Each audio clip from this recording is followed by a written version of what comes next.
Mon âme élève le Seigneur. Exulte, car il a fait des merveilles dans ta vie. Il t'a sauvé de la boue, il t'a racheté.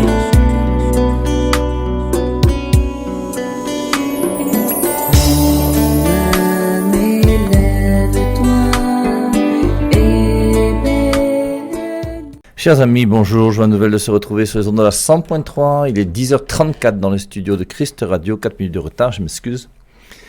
Il faut dire aussi que le mardi, comme il y a l'émission de Canal 2, il y a certaines personnes qui m'appellent et je suis donc un petit peu plus occupé que d'habitude, mais ce n'est pas une raison. Alors nous sommes ensemble et nous continuons donc avec notre enseignement sur Parole de Dieu, Bible, et puis nous sommes dans l'Épître aux Galates. Et dans l'Épître aux Galates, on essaie de voir comment Saint Paul va se présenter. La présentation de Saint Paul dans l'Épître aux Galates est très impressionnante. Et alors pour essayer de comprendre qui était Saint Paul, on est parti voir sa conversion, on est parti voir un petit peu tous les passages qu'il regarde. Et on avait commencé donc à parcourir un petit peu ce qu'il a fait dans les Actes des Apôtres. Il a rendu quelqu'un aveugle, on a vu ça ce matin, non ? Un monsieur qui s'appelait Élymas, qui l'a empêché d'évangéliser le gouverneur. Et donc il a prié, et en priant, il a demandé à Dieu de le rendre aveugle, et le monsieur est devenu aveugle pendant un certain temps, ce qui a permis au gouverneur de comprendre vraiment que Paul est quand même quelqu'un de sérieux et de valable, et ça l'a aidé à pouvoir permettre qu'il puisse se convertir plus facilement, cet homme. Alors si vous voulez, cet homme s'accrochait au gouverneur Sergius Paulus, un homme ouvert, Sergius Paulus. Et donc il y a ce petit bonhomme qui s'appelait Élymas, donc qui était un magicien, et qui empêchait donc le gouverneur de pouvoir avoir la foi. Élymas, c'était son nom, qui signifie le mage, s'efforçait de détourner de la foi le gouverneur. Alors Saul, qui n'est autre que Paul, je vous rappelle que ce n'est pas Jésus-Christ qui a changé son nom, c'est une question de culture, comme on l'a vu ce matin, le fixa du regard rempli de l'Esprit Saint et lui dit « Fils du diable, ennemi de tout ce qui est juste, tu es sans scrupule et tu ne fais que tromper. Tu ne cesses de fausser les chemins droits du Seigneur. Mais déjà vient sur toi la main du Seigneur et tu vas te retrouver aveugle pour un temps et tu ne verras plus la lumière du soleil. » À l'instant même tombèrent sur lui des ténèbres et nuit obscure, et il tournait en rond cherchant une main pour le conduire. À la suite de cet incident, le gouverneur eut la foi et était très impressionné par la doctrine du Seigneur. Alors on a vu comment Paul a été persécuté. Dans Actes chapitre 9, quand il s'est converti, on l'a fait descendre donc dans une corbeille le long de la muraille parce que les portes étaient fermées et on cherchait, s'il passait par les portes, à pouvoir l'arrêter pour le tuer. Donc on voit que très tôt, juste après sa conversion, dans le même chapitre, il est déjà persécuté. Et les Juifs vont chercher à le persécuter plusieurs fois. On avait lu Actes chapitre 13, verset 48. Ceux qui n'étaient pas juifs se réjouissaient d'entendre cela. Ils se réjouissaient d'entendre cette parole de Dieu, parole de bonheur. Ceux qui n'étaient pas juifs se réjouissaient d'entendre Paul qui prêchait et ils prenaient en estime la parole de Dieu. Un certain nombre eurent la foi, tous ceux qui étaient destinés à la vie éternelle. Alors c'est curieux comme verset. La parole de Dieu commença donc à se répandre dans toute la région. Les Juifs montèrent la tête aux femmes de bonne condition qui adoraient Dieu, ainsi qu'aux notables de la ville. On avait vu comment les Juifs ont fait ça pour Jésus-Christ, ils font la même chose pour Paul, et ils continueront d'ailleurs. Ils suscitèrent une persécution contre Paul et Barnabé et les chassèrent de leur territoire. Ceux-ci secouèrent dans leur direction la poussière de leurs pieds et partirent vers Iconium. On avait vu donc que la prédication est quelquefois compliquée. Et c'est pas toujours facile de pouvoir persévérer dans la prédication, dans l'évangélisation. Je me souviens, moi, quand j'étais plus jeune, j'ai fondé un groupe biblique à Berthois qui se réunissait tous les dimanches à 15h30 jusqu'à 17h. Après 17h, 18h, il y avait souvent l'adoration, et 18h, il y avait la messe. Et ce groupe biblique que j'ai fondé de 15h30 à 17h, il y a des moments où on était 80, je me souviens d'une fois où j'étais seul, avec un petit garçon qui aujourd'hui est devenu un grand homme, qui s'appelle Stéphane. Et on s'est retrouvés à deux, à faire l'étude biblique.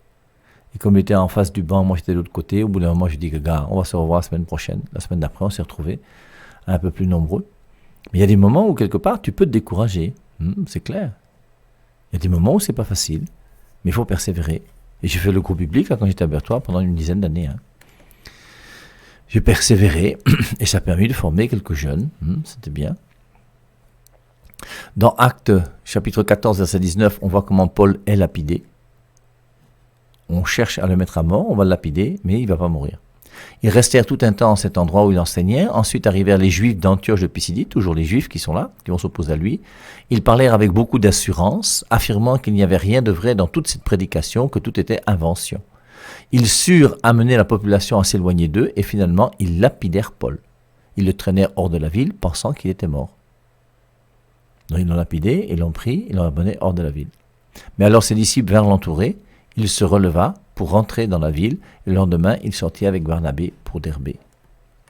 Ensuite on avait vu comment Paul se vante, c'est un petit vantard quand même, ce petit Paul. Il est très intéressant, hein. On avait vu, hein. Suivez mon exemple, 1 Corinthiens 11.1. Je vous rappelle qu'il y a très peu de personnes sur Terre qui peuvent vous dire suivez mon exemple. Alors, maintenant, Paul continue, alors, hein, devenez à l'envie mes imitateurs, montrez-vous mes imitateurs, dans tous ces passages-là. Et puis alors, on va lire aujourd'hui, donc 2 Corinthiens 11. Pouvez-vous supporter un peu de folie de ma part? Donc Saint Paul sait lui-même que ce sera un petit peu de folie. Eh bien, laissez-moi dire. Avec vous, je deviens jaloux, et c'est une jalousie de Dieu. C'est 2 Corinthiens chapitre 11. Avec vous, je deviens jaloux, et c'est une jalousie de Dieu, car vous êtes la jeune fille vierge et pure que j'ai fiancée à son unique époux, je vous ai offert au Christ. C'est très joli, hein? Si tous ceux de la 100.3 peuvent être des gens offerts au Christ, ce serait formidable. Et on comprend, hein, ce que dit Paul. Car vous êtes la jeune fille vierge et pure que j'ai fiancée à son unique époux. Et c'est vrai qu'on comprend que la vie chrétienne, c'est les noces avec l'agneau, les noces de l'agneau. Comme il y a les noces de Cana. Et aux noces de Cana, je vous rappelle, c'est un homme et une femme qui vont se marier, dont on ne connaît pas le nom. Si vous fouillez dans Maria Valtorta, on va vous dire qui c'est.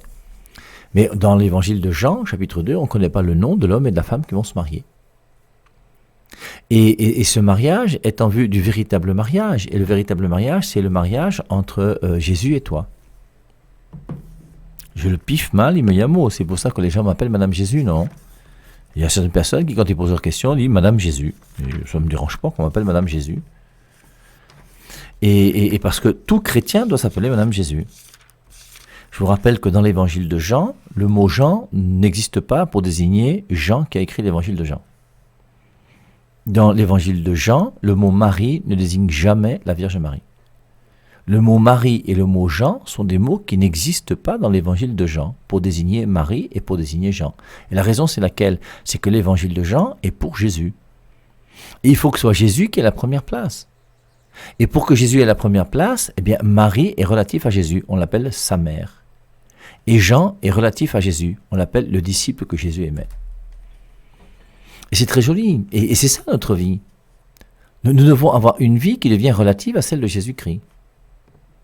Car vous êtes la jeune fille vierge et pure que j'ai fiancée à son unique époux. Je vous ai offert au Christ. Et il faut que chacun d'entre nous, nous puissions être des amoureux de Jésus-Christ. Je le piffe mal, il me yamo, mon nom c'est Madame Jésus. On vit le corps à corps dans l'Eucharistie, comme un époux avec son épouse. Et c'est pour ça que ces noces de Jean chapitre 2 sont très importantes. Et je vous rappelle, pour ceux qui veulent faire cette petite étude, reprenez Jean chapitre 1 et Jean chapitre 2 et regardez, quantième jour se trouvent les noces de Cana. Vous allez voir dans Jean chapitre 1 qu'il y a un moment où on voit Jean-Baptiste qui est là, et les gens qui vont venir donc chez Jean-Baptiste, ils ont été envoyés par les grands prêtres pour savoir qui il est. Et ensuite, il est écrit le lendemain. On est dans Jean chapitre 1, le verset 29. Donc il y a le premier jour où les gens sont venus voir Jean-Baptiste pour mener son enquête. Ensuite, le lendemain, il vit Jésus venir à lui, voici l'agneau de Dieu qui enlève le péché du monde. Au verset 35, le lendemain, Jean était encore là avec 2 de ses disciples, il regarde à Jésus qui passait et dit, voici l'agneau de Dieu. Au verset 43, le lendemain, il voulut se rendre en Galilée et il trouva Philippe. Jésus lui dit, suis-moi. Et ensuite, 3 jours plus tard, ce qui fait 7 jours. Et s'il y a ces lendemains dans Jean 1, avec dans Jean chapitre 2, verset 1, 3 jours après, c'est pour montrer que les noces, c'est le 7e jour. Et pourquoi Saint Jean veut nous montrer que les noces, c'est le 7e jour? Parce que le 7e jour, c'est le jour où on se repose. Et le véritable repos, c'est quoi? C'est le repos de l'homme avec Dieu. Le repos de l'homme en Dieu. Et ce repos, c'est quoi? C'est des noces que Dieu veut vivre avec moi. C'est pour ça que le 7e jour, ce sont les noces de Cana. Et aux noces de Cana, il y a donc ces noces, et on comprend que les véritables noces, c'est Éphésiens chapitre 5, verset 31, c'est pourquoi l'homme quittera son père et sa mère pour s'attacher à sa femme, et les deux deviendront une seule chair. Verset 32, ce mystère est grand, je dis cela par rapport à Christ et à l'Église. Le grand mystère de l'homme qui quittera son père et sa mère pour s'attacher à sa femme, ce mystère est grand, je dis cela par rapport à Christ et à l'Église. Et c'est le mystère du Christ et de l'Église qui est le véritable mystère de l'amour. Et c'est pour ça qu'aux noces de Cana, quand on dit « Femme, qu'y a-t-il entre toi et moi? Mon heure n'est pas encore venue. » Pourquoi son heure n'est pas encore venue? Et pourquoi il parle de son heure? Parce que son heure, c'est l'heure de la croix. Et l'heure de la croix, c'est l'heure où il va mourir sur la croix. Et l'heure où il va mourir sur la croix, bien, c'est l'heure qui nous rappelle qu'il a pris du vin et que le vin est devenu son sang. Et Marie lui dit « Ils n'ont plus de vin ». Et quand Jésus-Christ pense au vin, il pense aussi à son sang et il pense à son heure. C'est pour ça qu'il y a à sa mère, qu'il appelle femme. Femme, mon heure n'est pas encore venue. Et c'est à cause de ces épousailles, de cette mort du Christ sur la croix, qui est le Dieu qui nous montre qu'il nous aime. Il n'y a pas de plus grand amour que de donner sa vie pour ceux qu'on aime, qui fait que nous acceptons de vivre ces épousailles avec Jésus-Christ. Et donc Saint Paul, à sa manière, nous dit dans 2 Corinthiens chapitre 11, verset 2, « Avec vous, je deviens jaloux. » Et c'est une jalousie de Dieu. « Car vous êtes la jeune fille vierge et pure que j'ai fiancée à son unique époux. Je vous ai offert au Christ. Et voilà ma crainte. Le même serpent astucieux qui a séduit Ève pourrait aussi détourner vos esprits et vous faire perdre la simplicité du Christ. Voilà qu'on vient vous prêcher un Jésus différent de celui que nous avons prêché. 2 Corinthiens chapitre 11 verset 4. J'ai voulu que vous soyez l'époux de Jésus-Christ. J'ai voulu que vous soyez vraiment l'église, l'épouse du Christ, que vous soyez fiancés, que vous soyez unis au Christ. Mais j'ai une crainte, c'est que le même serpent, Satan qui a détourné Ève, puisse vous détourner vous aussi. Et voilà ma crainte, le même serpent astucieux qui a séduit Ève pourrait aussi détourner vos esprits et vous faire perdre la simplicité du Christ. Voilà qu'on vient vous prêcher un Jésus différent de celui que nous avons prêché. On vous fait prendre un esprit que vous n'aviez pas reçu et un évangile qui n'est pas celui que vous aviez accepté et vous le prenez très bien. Et il reproche aux Corinthiens, dans la deuxième épître aux Corinthiens au chapitre 11, la même chose que ce qu'il va reprocher aux Galates. Attention, l'évangile de Jésus-Christ, il n'y en a pas 26 000, il n'y en a pas 30 000. La doctrine de Jésus-Christ, c'est la doctrine de Jésus-Christ. Jean 17, consacre-les dans la vérité. Ta parole est vérité. Et nous devons être consacrés dans la vérité du véritable évangile, et pas des évangiles frelatés aujourd'hui qu'on nous propose partout à droite et à gauche. Voilà qu'on vient vous prêcher un Jésus différent de celui que nous avons prêché, et on vous fait prendre un esprit que vous n'aviez pas reçu, un évangile qui n'est pas celui que vous aviez accepté, et vous le prenez très bien. On commence à vous proposer un peu n'importe quoi, et vous acceptez tout ce qu'on vous propose. Pourtant, je crois n'être inférieur en rien à ces super apôtres. Il dit voilà, on est venu vous enseigner un autre évangile, ok. Pourtant, je crois n'être inférieur en rien à ces super apôtres. Quels sont ces super apôtres qui sont venus vous enseigner? Et vous les écoutez, eux, pourquoi? Je suis bien ordinaire pour le beau langage, mais pas pour la connaissance, comme je vous l'ai montré de bien des façons en toutes circonstances. Et il montre que ces super apôtres que vous acceptez là, aujourd'hui, mais c'est la même chose aujourd'hui, non? Regardez tous ces gens qui suivent les Tibi-Youshoua, tous ces gens qui vous disent qu'ils font des miracles, on cherche des super apôtres. Tout ça, c'est du bouquin. Et c'est la même chose que ce qu'on vit aujourd'hui. Je suis bien ordinaire pour le beau langage. Peut-être que je m'exprime pas bien, dit-il, mais il parle quand même grec, il parle latin, enfin, c'est quand même quelqu'un qui n'est pas idiot, Paul. Mais pour la connaissance, comme je vous l'ai montré de bien des façons, en toutes circonstances, là, je me bats. Mais moi, j'ai envie de vous dire la même chose. Ces super apôtres là qui sont là dehors, mais qui viennent causer. Je dis, ça fait 2 ans et demi que la radio existe. Vous n'avez jamais eu un pasteur qui est venu pour dire que mon père, quand tu nous critiques, nous, dans telle ou telle église, on veut un droit de réponse parce que tu dis des choses avec lesquelles on n'est pas d'accord. Peut-être mon péché a-t-il été de me mettre plus bas pour que vous soyez plus haut. Je vous ai donné l'évangile de Dieu et vous n'avez pas eu à payer. J'ai demandé de l'argent à d'autres églises et elles m'ont aidé pour que je sois à votre service.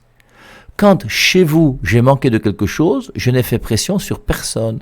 Ce sont des frères venus de Macédoine qui m'ont donné le nécessaire. Je me suis bien gardé de vous être à charge et je veux m'en garder. Aussi vrai que le Christ est en moi, personne ne pourra me lancer un défi sur ce point dans le secteur de l'Achaïe. Pourquoi ? Parce que je ne vous aime pas. Dieu seul sait comment. Et vous croyez que tout ça, c'est parce que je ne vous aime pas, moi, Paul ? Je vous ai fiancé à Dieu. Mais je le fais et je le ferai pour enlever tout argument à ceux qui en cherchent. C'est là ma gloire et ils ne pourront pas me ressembler. En réalité, ces gens sont de faux apôtres qui trompent leur monde et veulent apparaître comme des apôtres du Christ. Ce qu'on avait lu ce matin. En réalité, ces gens sont de faux apôtres et nous devons être capables de discerner entre un bon apôtre et un mauvais apôtre. En réalité, ces gens sont de faux apôtres qui trompent leur monde et veulent apparaître comme des apôtres du Christ.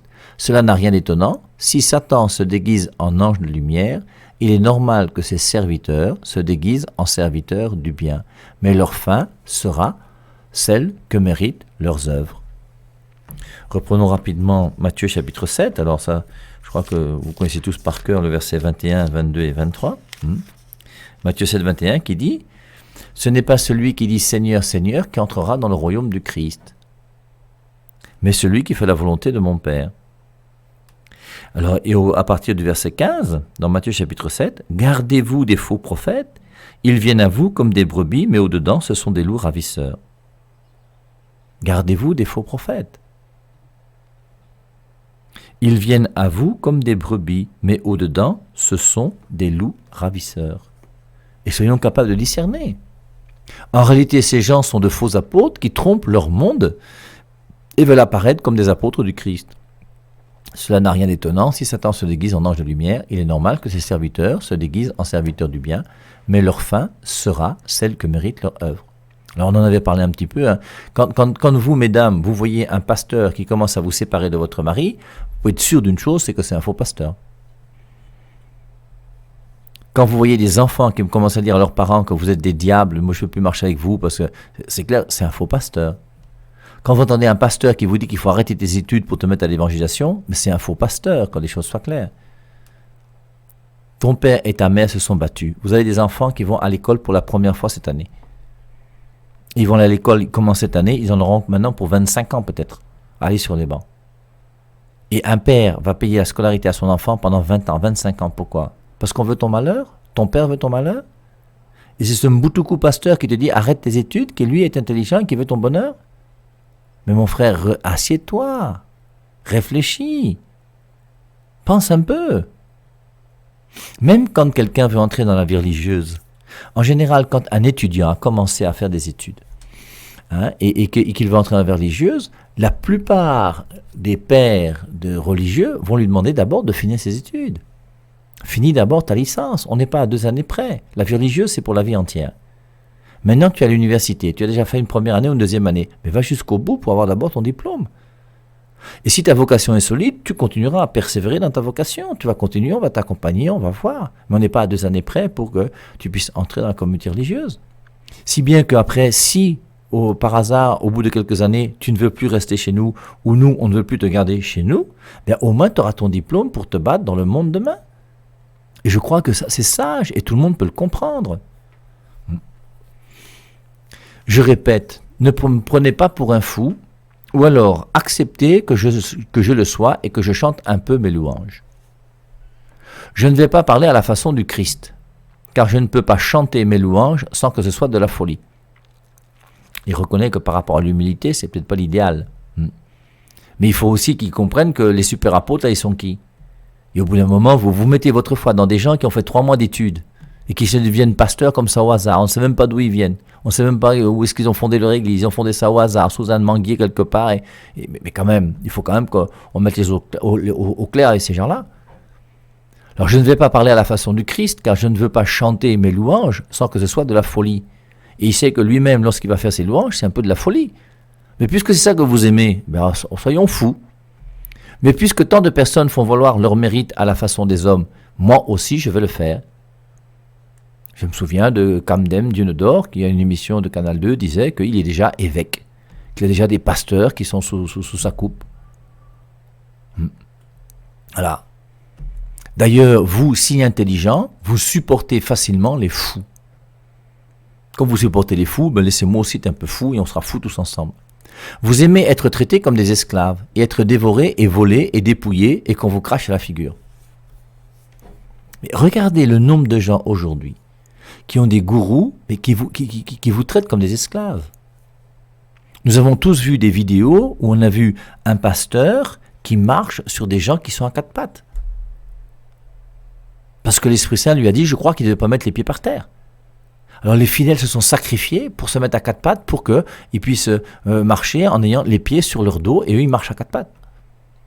On a tous vu des vidéos où tu as un pasteur qui est là, qui vient de je sais pas où, nulle part, qui commence à verser du coca et du Fanta sur la tête des gens au nom de Jésus-Christ.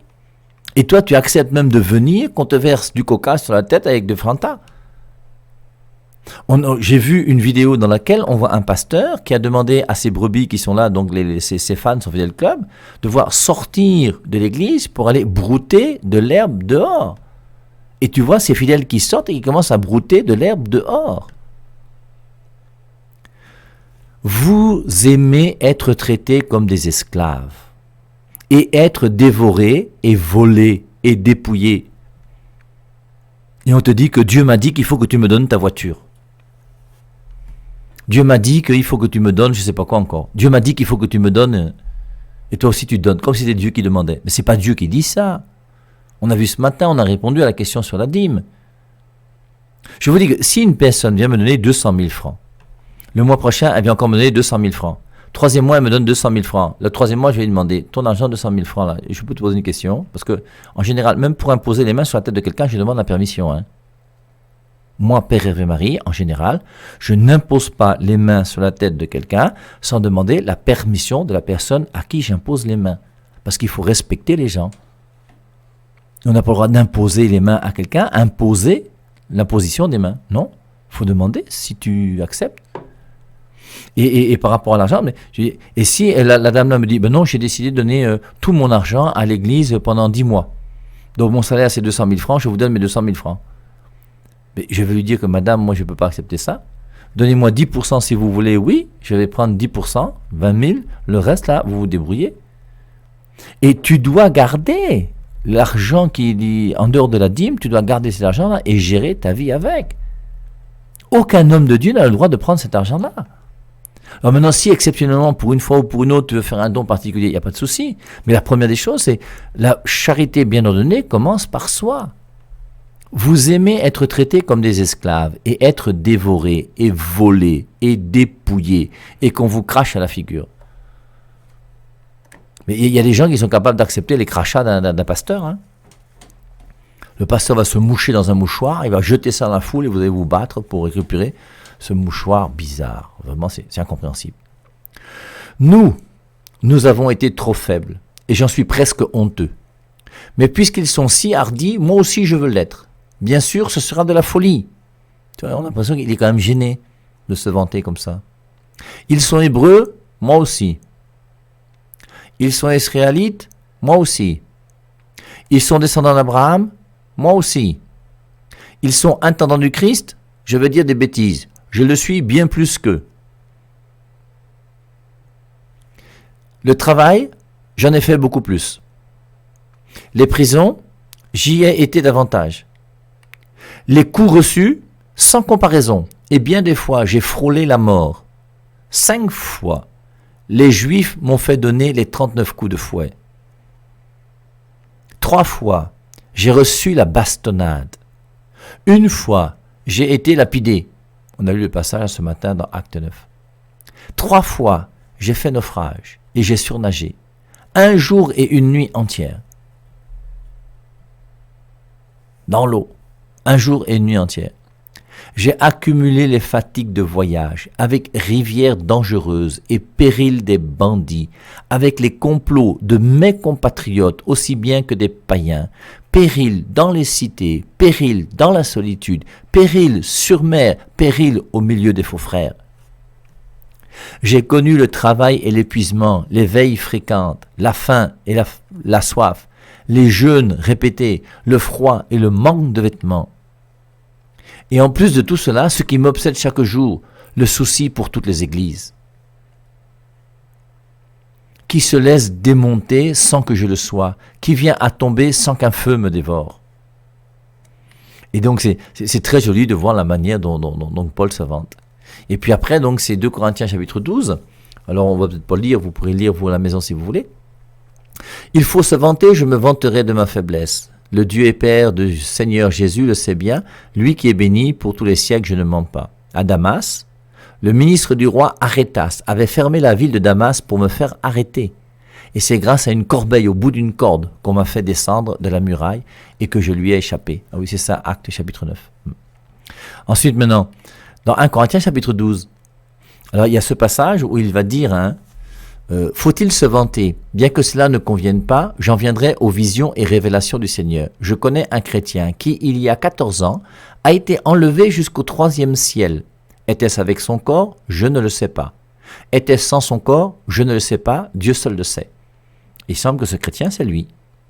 Il se vante sans dire que c'est lui.